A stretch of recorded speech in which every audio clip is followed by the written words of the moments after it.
Welcome back, viewers. You're watching WION The World is One. I'm Shivit Janna. This is Speed News. Let's begin.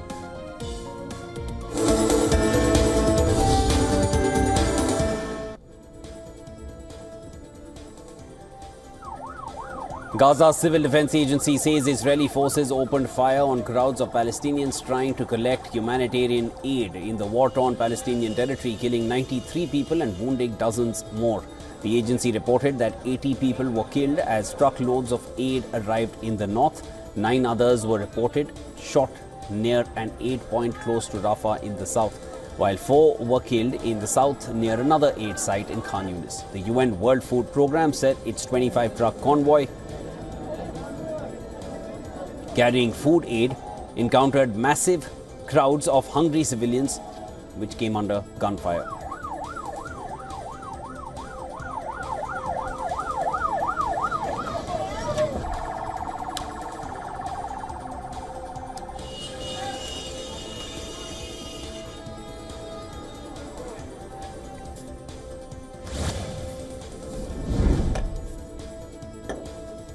Palestinians have started to flee west of Deir Al-Balah after Israeli displacement order. Families were seen carrying what few belongings they have on packed donkey carts heading south. The Israeli military had earlier dropped leaflets asking residents and displaced Palestinians sheltering in the region to evacuate and move south immediately due to imminent operations in the area. Israeli military's Arabic language spokesman Avichai Adrei had earlier said that Israel was expanding its activities against Hamas around Deir Al-Balah.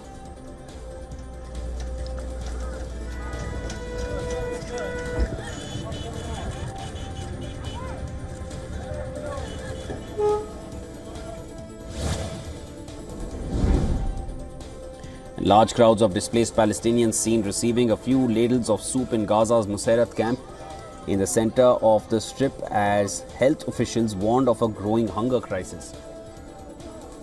The Gaza Health Ministry said that at least 71 children had died of malnutrition during the war and 60,000 others were suffering from symptoms of malnutrition. Later on Sunday, it said 18 people have died of hunger in 24 hours. Israel has rejected accusations that it is obstructing aid deliveries to Gaza, attributing the shortages to alleged theft by Hamas, a claim that the group denies.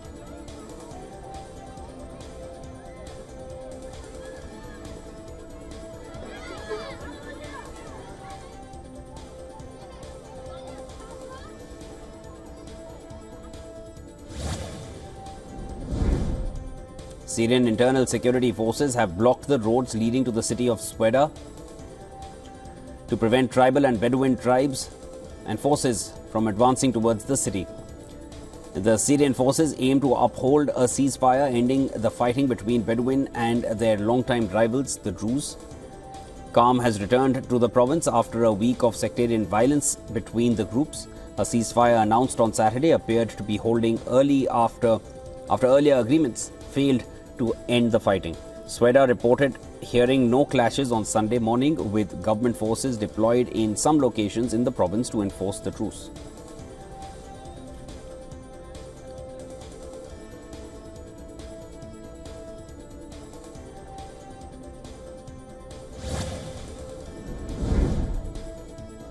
The Syrian Observatory for Human Rights has updated the death toll in Syria violence.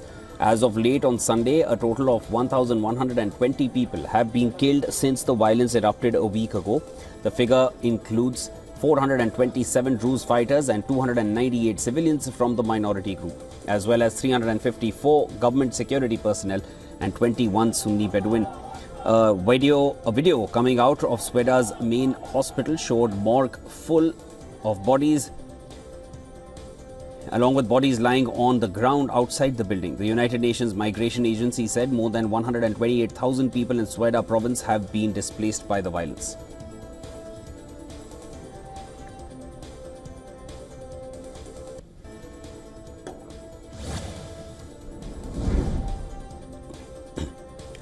Israeli Prime Minister Netanyahu's upcoming hearing in his graft trial has been postponed.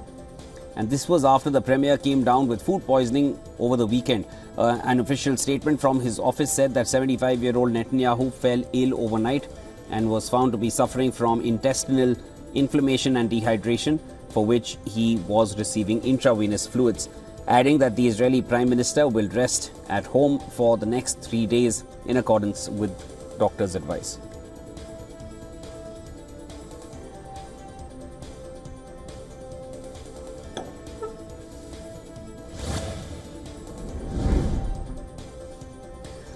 Iran and Russia are launching a joint naval exercise in the Caspian Sea. The 3-day maritime rescue and relief drill named Casadex 2025 will be hosted by the Iranian Navy's Northern Fleet with the theme Together for a Safe and Secure Caspian Sea.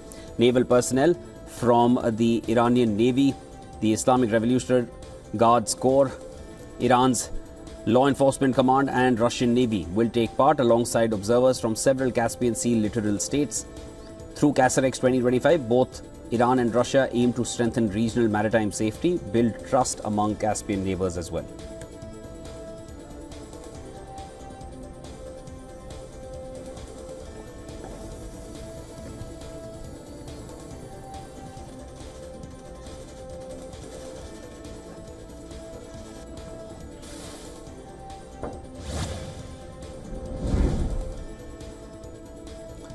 Iran is set to sit down with Britain, France and Germany for crucial nuclear talks in Istanbul on the 25th of July. This meeting follows warnings from Britain, France and Germany that Iran needed to resume nuclear talks or face the reimposition of international sanctions. Iran's foreign ministry confirmed that deputy foreign ministers will represent Tehran at the deputy foreign minister level meeting. Earlier, the E3 foreign ministers and the European Union's foreign policy chief dialed Iran's foreign minister first. This was the first time since Israel and US struck Iranian nuclear facilities in June.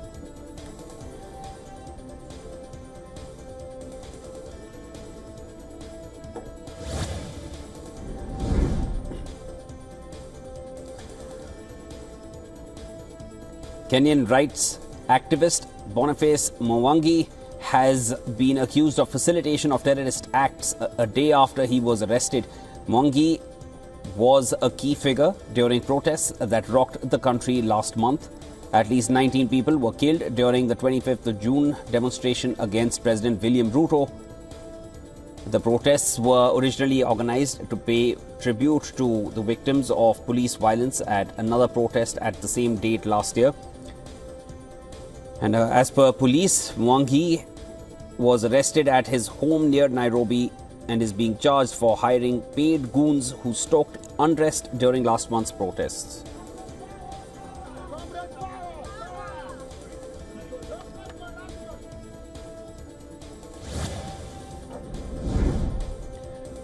NASA's supersonic jet, the X-59, has begun its taxi trials at US Air Force Plant 42 in Palmdale, California. The quiet supersonic aircraft saw its first low-speed taxi test on July 10th, when it moved on its own power for the first time. The X-59 experimental aircraft is under development by NASA and Lockheed Martin under Quest mission.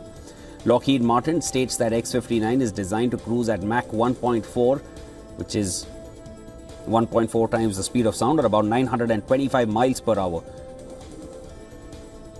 The special project aims to demonstrate one-of-a-kind technology to fly supersonic or faster than the speed of sound without generating loud sonic booms.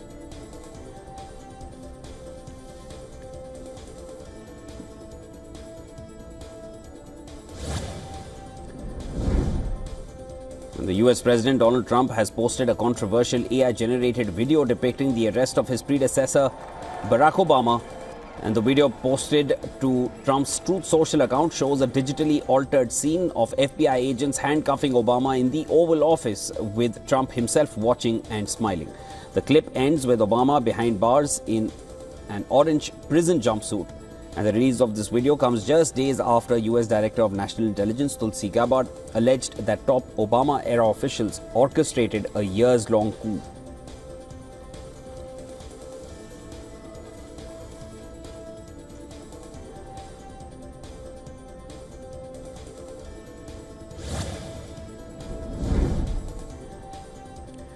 Interior Minister Mohsin Naqvi met with his Afghan counterpart Sirajuddin Haqqani in Kabul.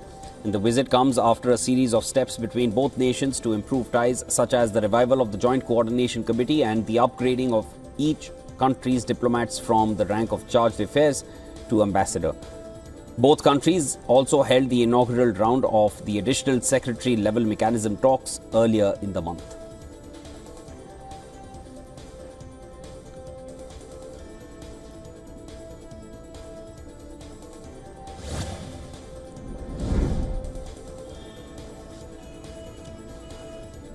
The 15-year-old girl who was allegedly set ablaze by unknown assailants in Odisha's Puri was referred to the national capital for further treatment. She was on oxygen support in AIIMS Bhubaneswar and has been airlifted and brought to AIIMS Delhi. According to the official press release by AIIMS Hospital, the girl has suffered over 75% burn injuries. The incident took place in a village of Puri as the girl was reportedly heading to her friend's house to deliver a book.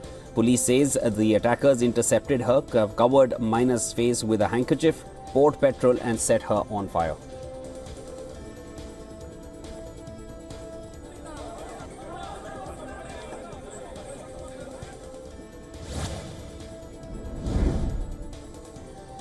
Jammu and Kashmir police have arrested a suspect under the Unlawful Activities Prevention Act, the UAPA, through facial recognition systems from Anantnag. A suspicious individual identified as Munib Mushtaq Sheikh was arrested after the suspect was detected in Anantnag's Ganeshbal through this facial recognition system, which was installed by the Jammu and Kashmir police. As per the police statement, upon detection, Munib was immediately taken into custody and shifted to Pahalgam police station for further verification.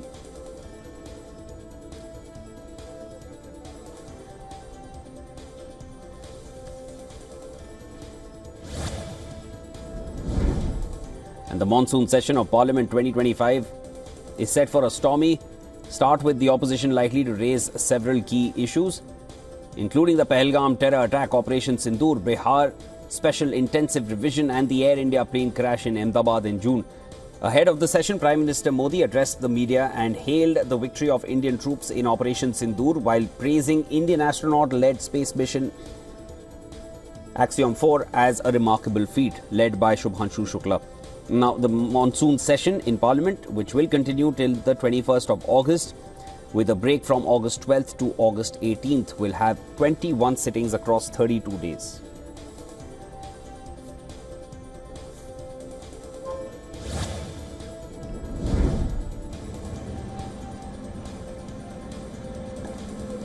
And several parts of northern half of the Washington area were overwhelmed by flash flooding late on Saturday. The intense, slow-moving thunderstorms, Silver Spring, Maryland and Great Falls, Virginia, they were the hardest hit after 5.5 inches of rain fell in less than 2 hours. Flooding also extended into northern areas of DC and Prince George's County. The deluge caused waterways to overflow their banks, transformed roads into rivers, and stranded vehicles in high water. The torrents were fueled by exceptional humidity levels that have hovered at near record marks for weeks.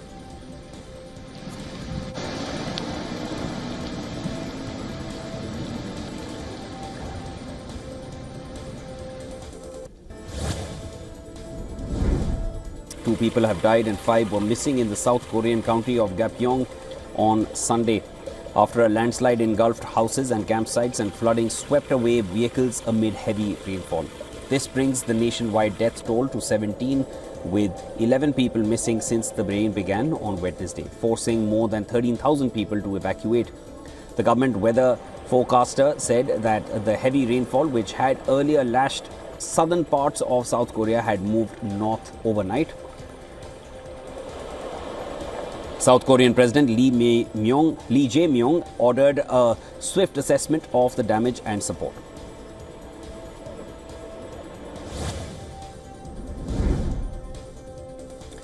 Storms drenched southern parts of mainland China, toppling a 17-meter tree and flooding streets, according to reports from China's state broadcaster CCTV. Heavy rains lashed the cities in the southern province of Guangdong after the storm system made landfall on Sunday evening. Firefighters were seen rescuing a driver from a vehicle that was trapped under the fallen tree in Guangdong's tech hub Shenzhen. CCTV reported that the driver was later sent to the hospital. Heavy rainfall is forecast to continue across coastal regions, including Guangdong, Guangxi, Hainan and Fujian until Tuesday morning, with warnings issued for flash floods, landslides and strong winds.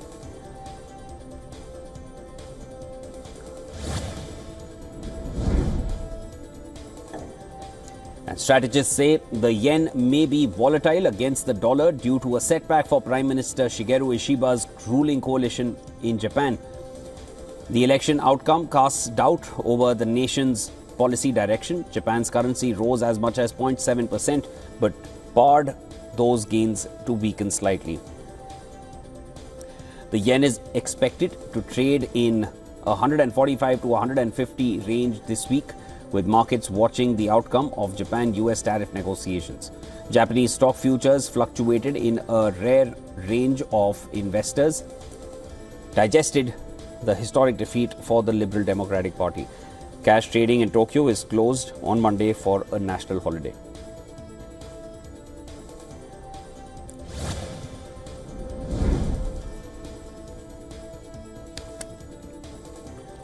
Gold remained steady on Monday as investors considered mixed opinions from US Federal Reserve officials on the rate path. Some policymakers remain worried about the potential impact of President Trump's tariff on inflation. Other Fed members are betting on a rate cut this month, citing the labor market troubles. Bullion traded near $3,350 an ounce after a small decline last month. Fed Governor Christopher Waller advocated for a rate cut last week, weighing on gold prices.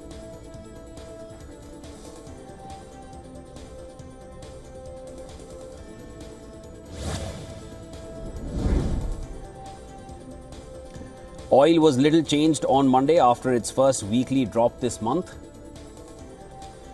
Global benchmark Brent crude held near $69 a barrel after falling 1.5% last week. Investors will focus on the progress of US trade talks and the European Union's efforts to curb Russian energy exports. And late last week, the 27-nation EU bloc agreed to a lower price cap for Russia's crude as part of a package of sanctions against Moscow. The measures include curbs on fuels made from Russian petroleum, additional banking limitations, and a ban on a large oil refinery in India. The UK joined the EU efforts.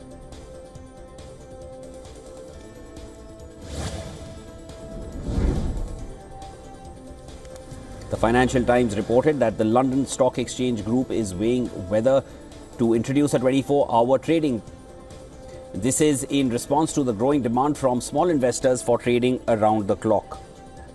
The operator of London's bourse is holding discussions about whether to extend its hours, including to round-the-clock trading. An FT report quoting sources shows the LSE is looking into the practicalities of such a move, and that included the technology needed and the regulatory implications.